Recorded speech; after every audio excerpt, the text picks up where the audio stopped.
नमस्कार जोहार, मैं राजू और आप देख रहे हैं 24 झारखंड न्यूज। चलिए जानते हैं झारखंड की सुबह से लेकर शाम तक की तमाम बड़ी खबरों को। झारखंड के एक और मामले में ईडी का दखल। जेएसएससी सीजीएल पेपर लीक की करेगी जांच। 28 जनवरी को जेएसएससी सीजीएल की परीक्षा हुई थी, जिसके बाद पता चला कि उस परीक्षा का पेपर एक दिन पहले ही लीक हो चुका है, जो सोशल मीडिया पर अगले दिन वायरल भी हो रहा था। अब इस मामले की जांच में ईडी की एंट्री हो गई है। दरअसल पेपर लीक मामले में मनी लॉन्ड्रिंग की जांच ईडी करेगी। ईडी इस मामले में ECIR दर्ज करेगी। ईडी ने सोमवार को इस संबंध में राज्य सरकार को पत्र लिखकर केस की जानकारी मांगी है।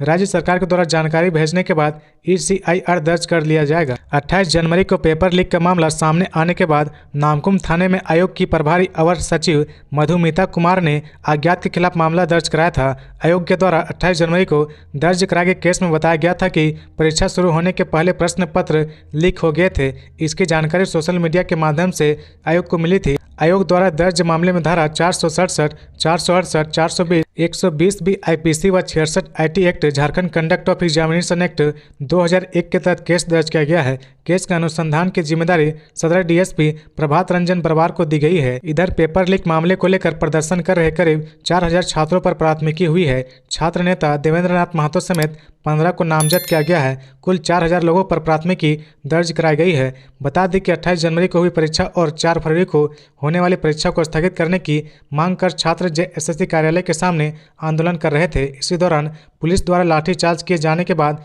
छात्र उग्र हो गए और काफी हो हंगामा हुआ। जेएसएससी अध्यक्ष का घेराव किए जाने के कारण इतनी बड़ी संख्या में छात्रों पर प्राथमिकी दर्ज कराई गई है। 7 फरवरी से सर्द होंगी झारखंड की रातें, हवाएं बढ़ाएंगी कनकनी। झारखंड के विभिन्न जिलों में सोमवार को बारिश हुई। उत्तरी हिस्सों में हल्की बारिश हुई, इससे मौसम में कुछ बदलाव आया है। राजधानी में सुबह से ही बादल छाए हुए हैं। मौसम वैज्ञानिक अभिषेक आनंद ने बताया कि राजधानी रांची समेत राज्य के कुछ हिस्सों में पिछले 24 घंटे के दौरान बारिश हुई है। कुछ हिस्सों पर आंशिक बादल छाए हुए हैं। यह मंगलवार को साफ हो जाएंगे। इसके बाद सर्द हवा का रुख झारखंड की ओर होगा।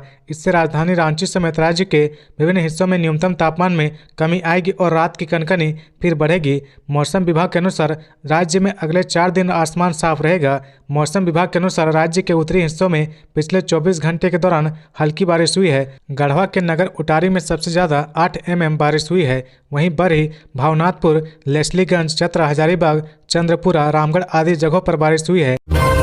बिरंची नारायण ने कहा, भगवान न करे हेमंत को झारखंड छोड़ना पड़े। भाजपा विधायक बिरंची नारायण ने कहा कि हेमंत सोरेन को ईडी ने 10-10 बार नोटिस दिया। यदि वे पहले नोटिस से ईडी के पास चले जाते तो यह परिस्थिति नहीं आती। अब वे आरोप साबित करने पर झारखंड छोड़ने की बात कर रहे हैं।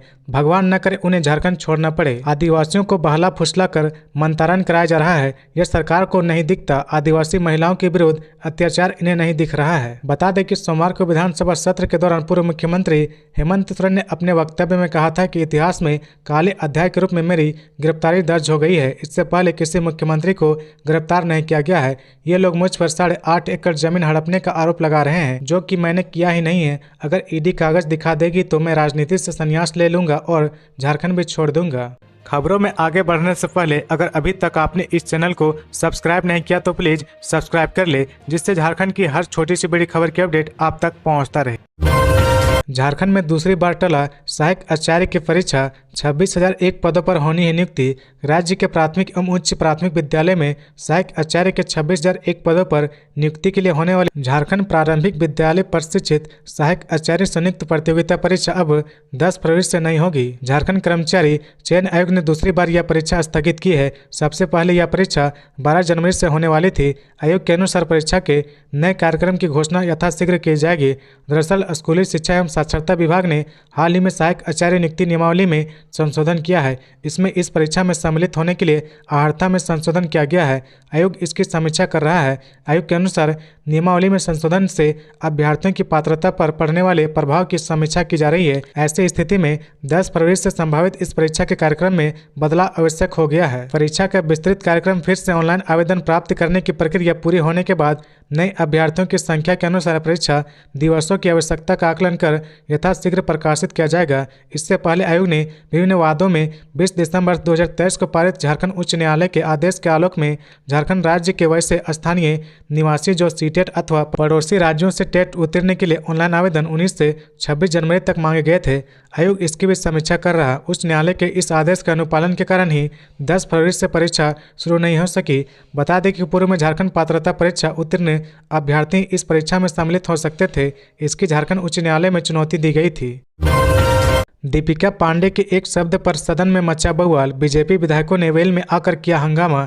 झारखंड विधानसभा के विशेष सत्र के दूसरे दिन सदन की कार्रवाई जैसे शुरू हुई, सबसे पहले जेएमएम विधायक स्टीफन मरांडी ने राज्यपाल के अभिभाषण पर बोलते हुए धन्यवाद ज्ञापन किया। साथ ही बताया कि किस तरह से हेमंत सोरेन की सरकार ने अबुआ आवास योजना, सर्वजन पेंशन योजना सहित सभी कामों को गिनाया। उसके बाद कांग्रेस विधायक दीपिका पांडे को बोलने का मौका मिला।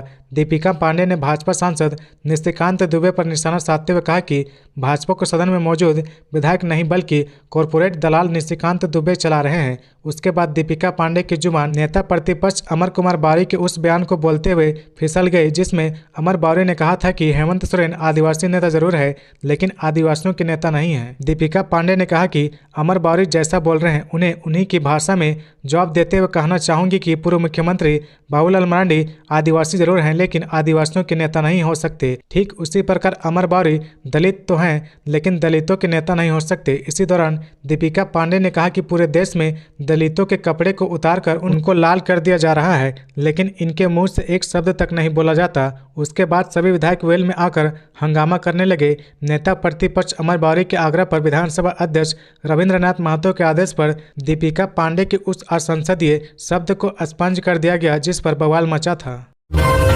किसका कटेगा पत्ता, किसकी होगी एंट्री, चंपई सोरेन जल्द करेंगे कैबिनेट का विस्तार। झारखंड विधानसभा के विशेष सत्र के पहले दिन चंपई सरकार ने विश्वास मत जरूर हासिल कर लिया है लेकिन इस दौरान कैबिनेट विस्तार को लेकर मंत्री पद की मांग और नहीं मिल पाने की स्थिति में नाराजगी की घंटी बजनी शुरू हो गई है। चंपई सरकार का कैबिनेट विस्तार 7 फरवरी या 8 फरवरी को हो सकता है। ऐसे में मंत्रिमंडल में मंत्री पद की इच्छा को लेकर विधायकों ने अपनी राय सदन से बाहर निकलते ही मीडिया के सामने रख दी। सबसे ज्यादा मांग कांग्रेस के विधायकों की तरफ से उठी है जिन्हें मंत्री का पद चाहिए। मंत्रिमंडल विस्तार को लेकर मंगलवार को विधानसभा में सत्ता विधायकों के साथ मंत्रणा भी हुई। मुख्यमंत्री चंपई सोरेन ने भी विश्वास मत हासिल करने के बाद मीडिया से बात करते हुए कहा कि 2-3 दिनों में मंत्रिमंडल विस्तार हो जाएगा। इस बार सरकार में 12वां मंत्री होना भी तय है। झारखंड में मंत्रिमंडल में 12 मंत्रियों का कोटा है लेकिन रघुवर सरकार तथा पिछली हेमंत सोरेन सरकार में 12वें मंत्री का पद खाली था। बता दें कि हेमंत कैबिनेट में कुल 11 मंत्री थे, 12वीं जगह खाली रह गई थी। हेमंत कैबिनेट में जो चेहरे शामिल थे वे रामेश्वर उरांव, आलमगीर आलम, बादल पत्रलेख, बन्ना गुप्ता, चंपई सोरेन, जोबा मांझी, मिथिलेश ठाकुर, हाफिजुल हसन, सत्यानंद भोक्ता और बेबी देवी थी। अब देखने वाली बात होगी कि चंपई सोरेन मंत्रिमंडल में इनमें से किनको एंट्री मिलती है और किसे नहीं। कई विधायकों के अंदर मंत्री पद तक पहुंचने की हसरतें उबाल मार रही है।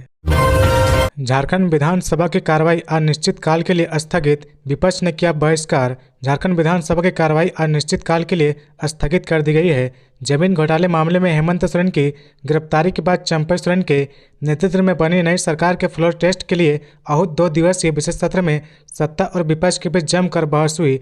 दोनों पक्षों ने राज्यपाल के अभिभाषण पर धन्यवाद प्रस्ताव में भाग लिया और एक दूसरे पर लोकतंत्र की हत्या करने के आरोप लगाए। विपक्ष के बहिष्कार के बीच संसदीय कार्य मंत्री आलमगीर आलम ने धन्यवाद प्रस्ताव पर चर्चा का जवाब दिया। उन्होंने कहा कि आपने हम पर विश्वास किया है, हम आपको निराश नहीं करेंगे। आलमगीर आलम ने यह भी कहा कि हेमंत सोरेन के कार्यों को चंपई सोरेन के नेतृत्व में बनी सरकार आगे बढ़ाएगी। उन्होंने सरकार की उपलब्धियां भी गिनाई। उन्होंने कहा कि झारखंड राज्य का गठन भाजपा ने नहीं किया। अगर राज्य सरकार प्रस्ताव नहीं भेजती तो अलग झारखंड नहीं बनता। इसके लिए हमारे 11 मंत्रियों ने इस्तीफा दिया था। बिहार में हम गठबंधन की सरकार में थे, अलग राज्य के गठन में हमारा सबसे बड़ा योगदान था। आलमगीर आलम ने भाजपा के उन आरोपों का भी जवाब दिया जिसमें कहा गया कि राहुल गांधी भगवान बिरसा मुंडा के गांव उलिहातू नहीं गए हैं। कांग्रेस नेता आलमगीर आलम ने कहा कि खूंटी में राहुल गांधी के भगवान बिरसा मुंडा के परिजनों से मुलाकात की है। पिस्तल और 6 जिंदा कारतूस के साथ शातिर अपराधी शहादत अंसारी गिरफ्तार। गिरिडीह पुलिस ने लूटपाट की घटना को अंजाम देने की योजना बना रहे शातिर और कुख्यात अपराधी को गिरफ्तार किया है। गिरफ्तार अपराधी शहादत अंसारी ताराटांड़ थाना क्षेत्र का रहने वाला है। पुलिस ने शहादत अंसारी को ताराटांड़ थाना इलाके से सोमवार की रात छापेमारी कर गिरफ्तार किया है। शहादत के पास से पुलिस ने एक पिस्तल और 6 जिंदा कारतूस बरामद किया है। उक्त आशय की जानकारी गिरिडीह के एसपी दीपक कुमार शर्मा ने दी है। उन्होंने बताया कि पुलिस को सूचना मिली थी कि ताराटांड़ इलाके में कुछ अपराधी बड़ी घटना को अंजाम देने की योजना बना रहे हैं, जिसके बाद सदर एसडीपीओ विनोद रवानी और ताराटांड़ थाना प्रभारी को अपराधियों की गिरफ्तारी करने का निर्देश दिया गया। इसके बाद देर रात को पुलिस ने छापेमारी कर ताराटांड़ थाना क्षेत्र के शहादत अंसारी को गिरफ्तार कर लिया। इसके पास से एक देसी पिस्तौल और 6 जिंदा कारतूस बरामद हुआ है। एसपी ने बताया कि शहादत अंसारी कुख्यात और शातिर अपराधी है, हाल ही में जेल से छूटकर आया है। उन्होंने बताया कि शहादत अंसारी के साथ और भी कुछ अपराधी मौके पर मौजूद थे, जो पुलिस को चकमा देकर भागने में सफल हो गए, जिसकी गिरफ्तारी को लेकर भी छापेमारी की जा रही है। झारखंड वित्त रहित शिक्षण संस्थान नहीं भर पा रहे हैं ऑनलाइन अनुदान प्रपत्र, समय सीमा हो रही समाप्त। झारखंड में संचालित वित्त रहित स्कूल इंटर कॉलेजों के वित्तीय वर्ष 2023-24 के तहत अनुदान ऑनलाइन करने की तिथि 10 फरवरी तक है। 25 दिन बीत जाने के बाद भी राज्य के एक भी स्कूल इंटर कॉलेज ऑनलाइन अनुदान प्रपत्र नहीं भर सके हैं। पोर्टल में आई तकनीकी गड़बड़ी अब तक दूर नहीं हुई है। सिर्फ 4 दिन बचे हुए हैं। वित्तीय वर्ष समाप्ति में भी अब अधिक दिन नहीं बचा है, लेकिन अनुदान प्रपत्र तक नहीं भरवाया गया है। प्राइवेट एजेंसी जिनको ऑनलाइन करने की जवाबदेही दी गई है, वह अभी तक पोर्टल की तकनीकी गड़बड़ी को ठीक नहीं कर सका है। इस वजह से यह भी स्पष्ट नहीं है कि तकनीकी गड़बड़ी क्या है और कब तक ठीक होगा। वह बार बार समय दे रहा, लेकिन गड़बड़ी दूर नहीं हो रही है। पहले विभाग में IT सेल था और उसमें इंजीनियर भी थे। इंजीनियर के वेतन नहीं मिलने के कारण वह छोड़कर चला गया है। सॉफ्टवेयर उसके द्वारा ही बनाया गया था, जो अपडेट नहीं हो पा रहा है। स्कूली शिक्षा विभाग के पदाधिकारी कंपनी के साथ बैठक कर रहे हैं, लेकिन समाधान नहीं निकल रहा। बता दें कि राज्य में लगभग 600 वित्त रहित संस्थाएं अनुदान के लिए ऑनलाइन प्रपत्र भरते हैं। राहुल गांधी का बड़ा ऐलान, हमारी सरकार बनी तो आरक्षण में सबका हक देंगे, सरना कोड दिलाएंगे। भारत जोड़ो न्याय यात्रा के दौरान कांग्रेस सांसद राहुल गांधी सोमवार को रांची पहुंचे। धुरवा स्थित शहीद मैदान में सभा करते हुए उन्होंने प्रधानमंत्री नरेंद्र मोदी के नेतृत्व वाली भाजपा सरकार पर हमला बोला। कहा कि नरेंद्र मोदी और भाजपा धीरे धीरे देश के सार्वजनिक उपक्रमों को खत्म कर रहे हैं। PSU के लोग देश में हर जगह हाथों में पोस्टर लिए खड़े दिखते हैं। केंद्र सरकार भेल, HAL, HP, HEC जैसे सभी सार्वजनिक उपक्रम अडानी को सौंपना चाहती है। उन्होंने कहा कि HEC का गला घोटा जा रहा है। HEC में काम करने वाले के साथ अन्याय किया जा रहा है। केंद्र की सरकार चाहती है कि HEC काम करना बंद कर दे और इसे अडानी को सौंप दिया जाए। HEC का निजीकरण कर दिया जाए। मोदी सरकार HEC के कामगारों को बेरोजगार करना चाहती है, लेकिन कांग्रेस ऐसा नहीं होने देगा। भाजपा चाहे जो कर ले, HEC में अडानी का नाम नहीं लगने दिया जाएगा। HEC देश की पूंजी है। कांग्रेस की सरकार आएगी तो HEC को हर संभावित मदद दी जाएगी। श्री गांधी ने कहा कि साजिश के तहत प्रधानमंत्री ने पहले नोटबंदी और बाद में GST लागू कर छोटे व्यापारियों को बेरोजगार बना दिया है। इन दोनों फैसलों से अडानी, अंबानी और अमीरों को काफी ज्यादा फायदा हुआ है। सरकार गरीबों से GST की वसूली की अमीरों का जेब भर रही है, छोटे व्यापारियों को मारकर देश में बेरोजगारी बढ़ा रही है।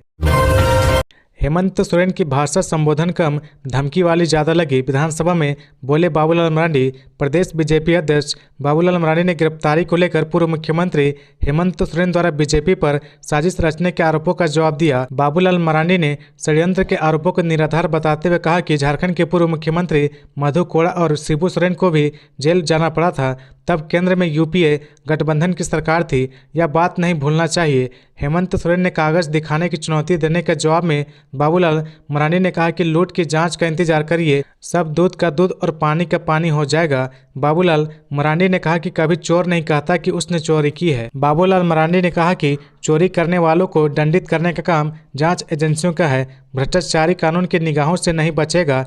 हेमंत सोरेन की तरफ से ED की कार्रवाई को हाईकोर्ट और सुप्रीम कोर्ट में चुनौती दिए जाने पर बाबूलाल मरांडी ने कहा कि किसी भी कोर्ट में सुनवाई विधिक सम्मति होगी। उन्होंने कहा कि बीजेपी लोकतंत्र को दुकान नहीं बनाती, परिवार और पैसे के लिए राजनीति करने वाले अनर्गल आरोप लगाते हैं। प्रदेश बीजेपी अध्यक्ष ने कहा कि पूर्व मुख्यमंत्री ने सदन में जो भी कहा वह संबोधन कम और धमकी ज़्यादा लग रहा है। ये तो चोरी के बाद सीनाजोरी हो गई है। उन्होंने कहा कि राज्य के नागरिक सत्ता पक्ष का चरित्र समझ चुके हैं। गौरतलब है कि सदन में सोमवार को फ्लोर टेस्ट के दौरान पूर्व मुख्यमंत्री हेमंत सोरेन ने कहा था कि साजिश के तहत बीजेपी ने मुझे जेल भिजवाया, राजभवन की भी इसमें भूमिका थी। उन्होंने कहा था कि बीजेपी इसका अभूतपूर्व कीमत चुकाएगी। हेमंत सोरेन ने यह भी कहा था कि यदि मेरी जमीन घोटाले में संलिप्तता है तो चुनौती देता हूं, कागज दिखाएं, यदि दोष साबित हुआ तो राजनीति से संन्यास लेकर झारखंड छोड़ दूंगा। विधानसभा में हेमंत सोरेन, मैं आंसू नहीं बहाऊंगा, 31 जनवरी को देश के इतिहास में जुड़ा काला अध्याय। झारखंड के पूर्व मुख्यमंत्री और झारखंड मुक्ति मोर्चा झामुमो के नेता हेमंत सोरेन ने सूबे के नए मुख्यमंत्री चंपई सोरेन के विश्वास मत के पक्ष में अपनी बातें रखी। इस दौरान सोमवार को उन्होंने कहा कि देश में पहली बार 31 जनवरी की काली रात को किसी मुख्यमंत्री की गिरफ्तारी हुई है। मेरे संज्ञान में नहीं है कि इससे पहले इस तरह से किसी मुख्यमंत्री की गिरफ्तारी हुई होगी। उन्होंने कहा कि राजभवन पर भी निशाना साधा और गंभीर आरोप लगाया। उन्होंने कहा कि मैं आंसू नहीं बहाऊंगा, समय आने पर मकूल जवाब दूंगा। विधानसभा को संबोधित करते हुए हेमंत सोरेन ने कहा कि मैं आदिवासी समाज से आता हूं, नियम कायदे कानून का अभाव है, बौद्धिक क्षमता हमारे शत्रु पक्ष के बराबर नहीं है, लेकिन सही गलत की समझ तो हर इंसान रखता है, हर जानवर भी रखता है। हेमंत सोरेन ने कहा कि बड़ी सुनियोजित तरीके से बड़े लंबे समय से वर्ष 2022 से ही इसकी पटकथा लिखी जा रही थी। इस पकवान को बहुत धीमी आंच में पकाया जा रहा था, लेकिन इनका पकवान पकने को तैयार नहीं था। एन केन प्रकारन इन्होंने अपने लिए इस पकवान को परोस लिया। उन्होंने कहा कि बड़े ही सुनियोजित तरीके से इन लोगों ने मुझे अपनी गिरफ्त में लिया है। हेमंत सोरेन ने कहा कि आज कहीं न कहीं मुझे लगता है कि बाबा भीमराव अंबेडकर ने सबको समानता का अधिकार दिया, इसके लिए उन्हें अपना धर्म छोड़कर बौद्ध धर्म अपनाना पड़ा। आदिवासियों के साथ भी ऐसा ही होता दिख रहा। हेमंत सोरेन ने कहा कि गरीबों, दलितों, पिछड़ों पर जो अत्याचार होते रहे हैं उसका जीता जागता उदाहरण 31 जनवरी की रात को देखने को मिला। इन वर्गों के प्रति हमारे सत्ता पक्ष की घृणा, इतना द्वेष इनके मन में कहां से आता है, मेरी समझ से परे है। इन्हीं के पाले हुए तंत्र या कहते नहीं शर्माते कि ये जंगल में थे तो इन्हें जंगल में ही रहना चाहिए। हम जंगल से बाहर आ गए, इनके बराबर में बैठ गए, इनकी खबरें लेने लगे तो हम इन्हें अछूत दिखने लगे। इन्हीं विडंबनाओं को तोड़ने का हमने प्रयास किया था। झारखंड आदिवासी दलित बहुल पिछड़ा राज्य है, हमने इन सब को आगे बढ़ाने के लिए कोई कमी नहीं रखी। बाबूलाल मरांडी ने कहा, राहुल जितनी यात्रा कर सकते हैं कर ले, लेकिन जनता का विश्वास कांग्रेस से उठ चुका है। बीजेपी प्रदेश अध्यक्ष बाबूलाल मरांडी ने सोमवार को कहा कि राहुल गांधी जितनी यात्रा कर सकते हैं कर ले, लेकिन जनता का विश्वास कांग्रेस से उठ चुका है। मरांडी ने कहा कि कांग्रेस के राजकुमार को आज आदिवासी दलित पिछड़ों की याद आ रही है, लेकिन अब पछताएं क्या जब चिड़िया चुभ गई खेत। कहा, कांग्रेस ने आदिवासी दलित और पिछड़ों को केवल वोट बैंक समझा, इनके उत्थान की चिंता कभी नहीं की। कहा, अटल बिहारी वाजपेयी के नेतृत्व में बीजेपी सरकार ने न केवल अलग राज्य दिया बल्कि केंद्र में अलग आदिवासी मंत्रालय बनाया। संथाली भाषा को 8वीं अनुसूची में शामिल करने का कार्य अटल बिहारी वाजपेयी की सरकार ने किया। बाबूलाल मरांडी ने कहा कि अगर कांग्रेस पार्टी को आदिवासी विकास की चिंता होती तो अलग झारखंड राज्य का सपना पूरा करने के लिए बीजेपी की सरकार की प्रतीक्षा नहीं करनी पड़ती। कांग्रेस पार्टी तो आंदोलन का मोल भाव करती रही। कहा, दलितों का सम्मान कांग्रेस पार्टी कितना करती है या तो बाबा साहब भीमराव अंबेडकर को भारत रत्न कब मिला और किसने दिया, इसी से पता चलता है। कहा कि धारा 370 के कारण जम्मू कश्मीर के दलित समाज ने आजाद भारत में दंश झेला, इसका जवाब कांग्रेस पार्टी को देना चाहिए। वर्षों तक जम्मू कश्मीर के पढ़े लिखे दलित युवक आरक्षण की सुविधा से वंचित रहे। बाबूलाल मरांडी ने कहा कि पिछड़ा वर्ग आयोग वर्षों तक कांग्रेस के शासन में संवैधानिक दर्जा के लिए तरसता रहा। कहा कि इन सब के बावजूद कांग्रेस पार्टी आदिवासी दलित के हितैषी होने का दावा करती है। उन्होंने कहा कि बीजेपी अंत्योदय के संकल्पों के साथ तेजी से आगे बढ़ रही है। बीजेपी सरकार की योजनाएं आदिवासी दलित और पिछड़े वर्ग के कल्याण के लिए समर्पित है। कहा कि प्रधानमंत्री आवास, जन धन योजना, आयुष्मान योजना, उज्ज्वला योजना, शौचालय निर्माण, पीएम विश्वकर्मा योजना जैसी कल्याणकारी योजनाएं इन्हीं वर्गों को लाभान्वित कर रही है। तो ये थी आज की झारखंड की टॉप बड़ी खबरें। इसी तरह झारखंड की हर छोटी सी बड़ी खबर देखने के लिए आप हमारे चैनल 24 झारखंड न्यूज को सब्सक्राइब करके बेल आइकन प्रेस कर ले, जिससे झारखंड की हर छोटी सी बड़ी खबर की अपडेट आप तक पहुंचता रहे। तो आज के लिए बस इतना ही, हमें दीजिए इजाज़त, फिर मिलते हैं नेक्स्ट न्यूज में।